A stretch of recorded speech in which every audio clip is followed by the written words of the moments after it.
Hello শিক্ষার্থী বন্ধুরা, আজকের ভিডিওর মাধ্যমে দেখাবো চিত্তরঞ্জন লোকোমোটিভে রেলের যে অ্যাপ্রেন্টিসের ভ্যাকান্সি বেরিয়েছে তার কিন্তু অফলাইন ফর্ম ফিল আপ তোমরা কীভাবে করবে।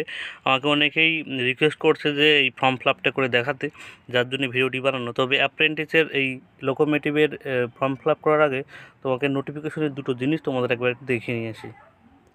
দেখতে পাচ্ছ অ্যাপ্লিকেশন শুরু হয়েছে কিন্তু 3/12 অর্থাৎ ডিসেম্বরের 3 তারিখ থেকে। এটা কিন্তু চলবে জানুয়ারি 2 তারিখ পর্যন্ত, ঠিক আছে? ক্লোজ ডেট এটা, ঠিক আছে? এখানে কিন্তু দু ধরনের ছেলেমেয়েরা ফর্ম ফিল আপ করতে পারবে।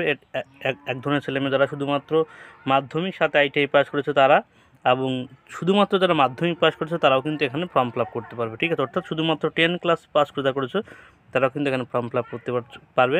এখানে নোটিফিকেশন দেখতে পাচ্ছ, এই যে উপরে যে কলামটা এক্স আইটিআই, অর্থাৎ যারা মাধ্যমিক সাথে আইটিআই পাস করেছে তাদের কিন্তু ভ্যাকান্সি এইগুলো: fitter, electrician, welder, machinist, turner, painter, air conditioner, এইগুলো ভ্যাকান্সি কিন্তু যারা শুধুমাত্র মাধ্যমিক সাথে আইটিআই পাস করেছে। এবং দেখতে পাচ্ছ ফ্রেশার ক্যাটাগরি আছে, এই ভ্যাকান্সিগুলো শুধুমাত্র যারা মাধ্যমিক পাস করছে তাদের ক্ষেত্রে। এখানে যারা মাধ্যমিক পাস করে তারা fitter, electrician, welder, machinist, turner, painter, air conditioner, এই সব ট্রেডে কিন্তু তোমরা ফর্ম ফিল আপ করতে পারবে, ঠিক আছে? এবার চলো দেখে নিই ফর্ম ফিল আপ কীভাবে করবে তোমরা। ফর্ম ফিল আপ করতে হলে তোমরা দেখতেছো নোটিফিকেশনে কিন্তু এই যে পেজ, এই পেজটা কিন্তু তোমাদের এই দুটো পেজ আছে এখান থেকে। এই দুটো পেজ তোমাদের কিন্তু সাইবার ক্যাফে থেকে ডাউনলোড করে নিতে হবে। ডাউনলোড করে প্রিন্ট আউট বের করে এগুলো ফিল আপ করতে হবে, যেহেতু এটা অফলাইন ফর্ম, ঠিক আছে? এখানে দেখতে পাচ্ছ, এখানে কিন্তু চিত্তরঞ্জন লোকোমোটিভের এখানে যার কাছে অ্যাপ্লিকেশন করছো তার এখানে দেওয়া আছে। এখানে তোমার একটা ফটো লাগাবে, ঠিক আছে? একটা পাসপোর্ট সাইজের ফটো লাগাবে। এখানে দেখতে পাচ্ছ তুমি ফ্রেশার না এক্স আইটিআই ক্যান্ডিডেট, অর্থাৎ তুমি যদি শুধুমাত্র মাধ্যমিক পাস করো তাহলে তুমি ফ্রেশার, তুমি এটাই টিক চিহ্ন দেবে। আর যদি তুমি মাধ্যমিক সাথে আইটিআই পাস করো তাহলে তুমি এটাই টিক দেবে, ঠিক আছে? দুটোই কিন্তু টিক দেবে না, যে কোনো একটাই তুমি কিন্তু টিক দেবে। বলছে যে অ্যাপ্লিকেশন করছে সব কিন্তু ব্লক লেটারে লিখতে হবে, অর্থাৎ বড় হাতের ইংরেজি হাতের অক্ষরে লিখতে হবে। এখানে তার নাম লিখতে হবে, এখানে তার বাবার নাম লিখতে হবে, এখানে তার মায়ের নাম লিখতে হবে, নাম এবং পদবি, ঠিক আছে?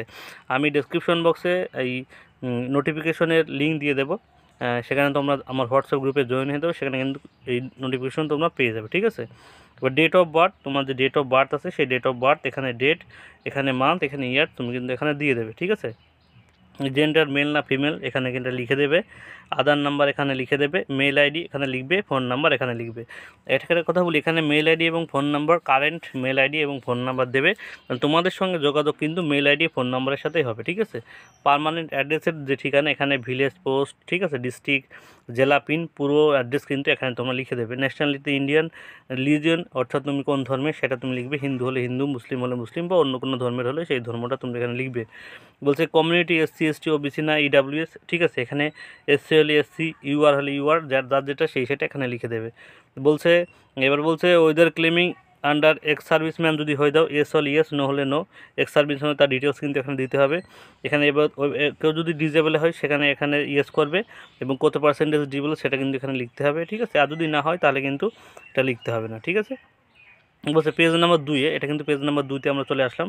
পেজ নাম্বার 2-তে বলা আছে, এখানে তুমি যদি মাধ্যমিক সাথে আইটিআই পাস করো, অর্থাৎ এক্স আইটিআই ক্যান্ডিডেট হও, তাহলে তুমি কোন ট্রেডে আইটিআই করেছো সেই ট্রেডটার নাম তুমি এখানে লিখবে। ইলেকট্রিশিয়ান হলে ইলেকট্রিশিয়ান, ফিটার হলে ফিটার, ঠিক আছে? সেটা এনসিবিটি না এসসিবিটির আন্ডারে তুমি আইটিআই করেছো সেটা এখানে লিখবে। নেম অফ দ্য ইনস্টিটিউট, অর্থাৎ তুমি কোন কলেজ থেকে আইটিআই করেছো সেই কলেজের নাম লিখবে। পাসিং ইয়ার, এখানে আবার ট্রেডটা কিন্তু তুমি লিখবে, ঠিক আছে? এবার নিচের কলামে ফ্রেশারদের জন্য, অর্থাৎ তুমি যদি শুধুমাত্র মাধ্যমিক পাস করে অ্যাপ্লাই করে থাকো তাহলে তুমি কোন ট্রেডে তুমি ফর্ম ফিল আপ করতে চাও, ঠিক আছে? Fitter, electrician, welder, machinist. এখানে তুমি যদি মনে করো আমি মেশিনিস্টে করবো, তাহলে মেশিনিস্ট যে কয় নাম্বার রয়েছে সেই কয় নাম্বারে তুমি মেশিনিস্ট লিখে দেবে, ঠিক আছে? আশা করি এই কলামটা সবাই বুঝতে পেরেছো। এবার নিচের দিকে আসি, ম্যাট্রিকুলেশন পাস, অর্থাৎ এটা কিন্তু সবাইকেই ফিল আপ করতে হবে। অর্থাৎ তুমি মাধ্যমিক পাস করেছো কোন বোর্ড থেকে সেই বোর্ডটা লিখতে হবে, বোর্ডের নাম, pass of year, total mark, কত মার্কের মধ্যে পরীক্ষা হয়েছিল, তুমি কত মার্ক পেয়েছো, তার পার্সেন্টেজ এখানে কিন্তু লিখতে হবে। এখানে তারপরে দেখতে পাচ্ছ লেখা আছে demand draft number, IPO details, অর্থাৎ তোমরা যারা জেনারেল ক্যাটাগরি বা ওবিসি ক্যাটাগরি তাদের কিন্তু 100 টাকা পেমেন্ট করতে হবে। সেটা কীভাবে?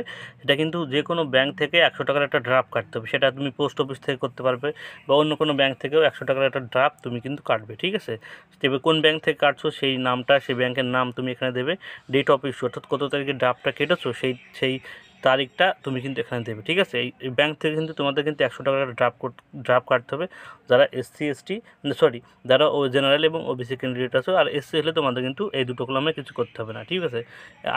আইডেন্টিফিকেশন মার্ক, এখানে আইডেন্টিফিকেশন মার্কের এখানে অর্থাৎ তোমার শরীরের কোথাও কাটার দাগ থাকলে বা কোনো তিল থাকলে সেটা এখানে কিন্তু লিখবে। এখানে দুটো কলাম আছে, যদি তোমার একটা থাকে একটা দেবে, দুটো থাকলে দুটো দেবে, ঠিক আছে। এখানে name of signature of the candidate, অর্থাৎ যে সাইন করছে তার এখানে সিগনেচার দেবে, তার প্লেসড অর্থাৎ তার যে ঠিকানা সেই ঠিকানা এবং ডেটটা তুমি কিন্তু এখানে দিয়ে দেবে, ঠিক আছে।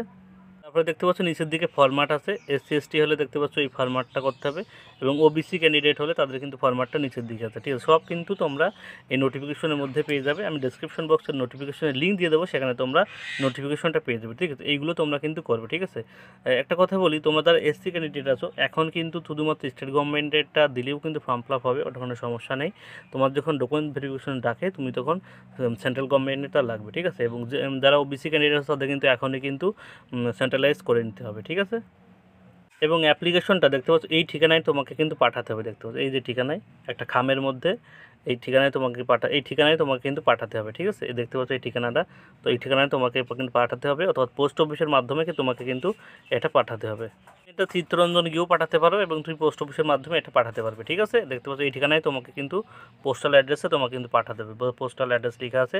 ইনভ্যালিড অ্যাপ্লিকেশন, অর্থাৎ কোন কোন কারণে তোমার অ্যাপ্লিকেশনটা রিজেক্ট হতে পারে, এখানে কিন্তু দেখুন লেখা আছে কী কী কারণে তোমার অ্যাপ্লিকেশনটা রিজেক্ট হতে পারে। অর্থাৎ তুমি যদি সাইন করার সময় সব ব্লক লেটার লেখো, সাইন কিন্তু সবসময় একটা ব্লক লেখা, তারপরে সাইনটা কিন্তু এইভাবে হয়, ঠিক আছে। তুমি যদি সবই তোমার নাম যদি বড় অক্ষর দিয়ে দেয়, এটাকে তো কোনো সাইন হয় না। সাইনটা ঠিক যেভাবে করো সেইভাবে করতে হবে। Signature not approve place in the application, ঠিক আছে। ঠিক আছে, এইগুলো এই যে ইনস্ট্রাকশন এগুলো ভালো দেখে নেবে। এবার তোমাকে কী ডকুমেন্টস দিতে হবে বলে দিচ্ছি। এর সঙ্গে এই ফর্মের সঙ্গে তোমার মাধ্যমিকের রেজাল্ট সার্টিফিকেট দেবে, ITI রেজাল্ট সার্টিফিকেটটা পাঠা দেবে, তোমাদের SC কার্ডটা দিয়ে দেবে, ঠিক আছে। এবং এই যে ব্যাংকের যে চানালটা তুমি কাটবে সেটাও কিন্তু এর মধ্যে তোমাকে কিন্তু দিয়ে দিতে হবে, ঠিক আছে। নাহলে কিন্তু তোমার ফর্মটা রিজেক্ট হয়ে যেতে পারে। অর্থাৎ তোমার মাধ্যমিকের এবং তোমার ITI সমস্ত ডকুমেন্টস, সাথে কাস্ট সার্টিফিকেট থাকলে কাস্ট সার্টিফিকেট, ব্যাংকের ড্রাফট সহ তোমাকে কিন্তু এখানে পাঠাতে হবে, ঠিক আছে। আশা করি সবাই বুঝতে পেরেছো। কারো যদি কোথাও বুঝতে অসুবিধা হয় সে অবশ্যই কমেন্ট বক্সে জানিও, আমি সেখানে যতদূর সম্ভব উত্তর দেওয়ার চেষ্টা করবো, ঠিক আছে। এবং যে জিনিসটা তোমরা বুঝবে না সেটা তুমি ফর্ম ফিল আপ করবে না, সেটাই তুমি কিছু লিখবে না, দরকার সেটা ফাঁকা দিয়ে দেবে, ঠিক আছে। এই ইনস্ট্রাকশনটা তোমরা দেখে নেবে, ঠিক আছে। আমি আবার বলছি, এখানে দেখতে পাচ্ছ কী কী ডকুমেন্টস অ্যাটাচ করতে হবে, সেই ডকুমেন্টসগুলো কিন্তু এখানে লেখা আছে। ডকুমেন্টস অ্যাটাচড, এই ডকুমেন্টসগুলো তোমরা একটু দেখে নেবে কী কী ডকুমেন্টস আমি বলে দিলাম, তাও একবার তোমরা একটু চোখ বুলিয়ে নেবে, ঠিক আছে। এবং এটা তোমরা স্ক্রিনশটও মেরে নিতে পারো যে কী কী ডকুমেন্টস এর সঙ্গে তোমার দিতে হবে, ঠিক আছে। ভিডিওটি ভালো লাগলে অবশ্যই একটা লাইক করো এবং বন্ধুদের সঙ্গে শেয়ার করে দিও। এবং নতুন যারা দেখছো তারা অবশ্যই চ্যানেলকে সাবস্ক্রাইব করে রাখো। সবাইকে ধন্যবাদ।